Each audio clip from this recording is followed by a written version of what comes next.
1st, 2016. If you want to follow us on Twitter, please go to CATEX TV. Sad news came in over the weekend. Zurich Insurance's former CEO Martin Senn apparently killed himself on Friday, less than 6 months after giving up the top job at Zurich Insurance. The death marks the second suicide amongst Zurich's top ranks. In the past 3 years, in 2013, the finance director, Pierre Waudier, was found dead at his home. Senn stepped down from his role by mutual agreement on December 1st of last year, although he was widely considered to have been forced out by the board following a supposed series of missteps. At the time, he described his 10 years with Zurich as intense and said the time had come to make way for new leadership. Mr. Senn was 59 years old. We extend our condolences to his family and to his friends. An earthquake with a magnitude of 7.2 struck in northeastern Taiwan earlier today. The quake occurred about 40 miles off the city of Keelung at about 1:23 p.m. local time. It was felt in Taipei, New Taipei, and Taiwan cities. There were no immediate reports of damage or injuries. In Belgium, public sector employees are striking today, disrupting train and bus services, as well as schools, prisons, and mail delivery. The state railway said that domestic services in the country's southern part ground to a halt.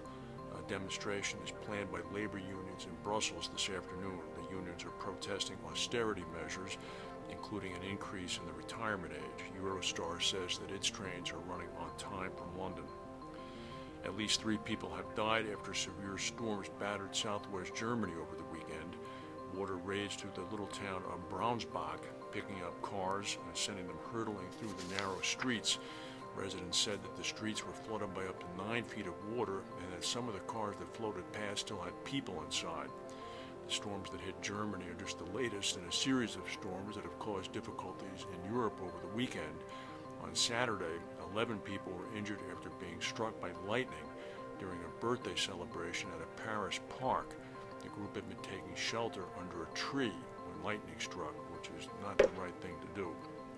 In the United States, tropical depression Bonnie caused flooding along the coastline of Georgia and the Carolinas. The storm came ashore just around Charleston, South Carolina, Sunday morning local time, and then promptly stopped. As it remained over the region, it brought inundations of heavy rain. Ridgeland, a town about 60 miles west of Charleston, reported over 8 inches of rain during the day on Sunday. It's early for a tropical storm to have developed.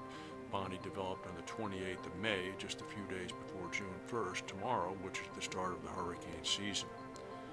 A fire at a massive military ammunition depot in central India killed 17 people earlier today, mainly soldiers. They died in a blaze at a depot in Pulgaon, near the city of Nagpur in the state of Maharashtra. Firefighters have now controlled the blaze after working all night. 14 people, 7 of them firefighters, were injured in an explosion which completely destroyed a paint factory near Turin, Italy last night. The explosion occurred at the Darkham paint factory in the industrial area of Scarmango, a town near Turin in northwestern Italy. Nobody was inside the building. Several firefighters were hospitalized with burns. Schools in Scarmagno were closed today amid concerns over environmental impact of the explosion. And yesterday, the Brazilian Transparency Minister, Fabiano Silveira, also the anti-corruption minister, resigned after leaked recordings suggest that he tried to derail a corruption probe. He's the latest cabinet casualty impacting the interim president Michel Temer's administration. Silveira announced his plans to step down in a letter. He's going to stay on his job for now. Earlier today, Ministry of Transparency staff, the department overseen by Silveira, marched to the presidential palace in Brasilia to demand Silveira's ouster. Protesting employees at the administration of transparency had earlier prevented Silveira from entering the ministry building. They then washed its facade with soap and water to symbolize the need to clean up the government. Mr. Silveira apparently was not well liked by his staff.